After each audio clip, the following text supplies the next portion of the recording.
Argentine, le gouvernement a décidé de soutenir des technologies de développement durable. Et l'une d'elles est l'entreprise Black Soil, qui a créé un kit écolo qui permet d'améliorer la qualité de production et qui a eu un fort impact chez les agriculteurs. Et là, justement, on va rencontrer Lucas, qui a créé ce kit révolutionnaire, non loin du village de Perdices, à 140 km au nord-est de Buenos Aires.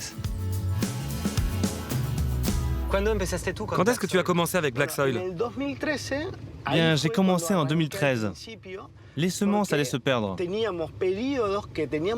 On avait atteint la date limite d'utilisation. Et comme il ne pleuvait pas, on a été retardé de 20 ou 30 jours.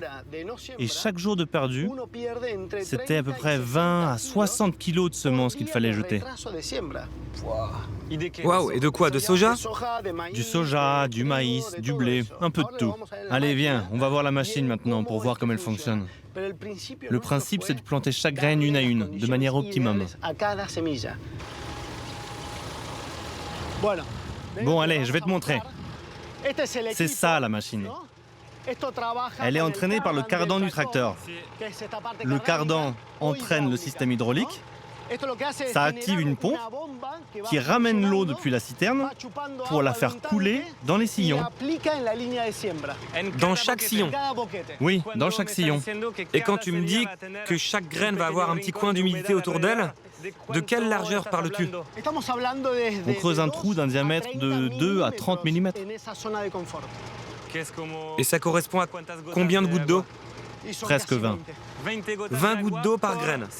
Oui, par graine. Qui va lui permettre de grandir. Et en combien de temps? Une semaine? Les premières 48 heures sont capitales pour le germe. C'est vital. Vital, parce que c'est à ce moment-là que la graine a besoin d'eau. En fonction de la température, elle va lancer ses racines pour aller capter l'humidité.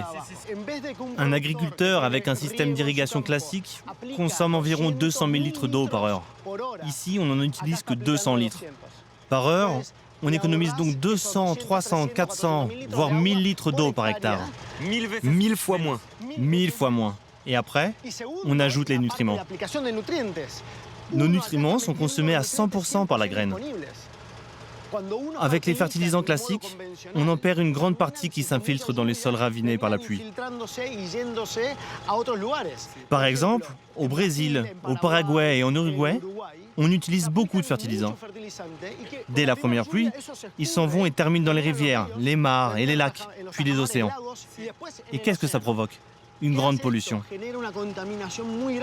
Si tu veux, on y va et je te montre comment ça marche. Bien sûr, je suis vraiment intrigué maintenant. Ouais, laisse-le monter. Merci. Bonjour, ça va?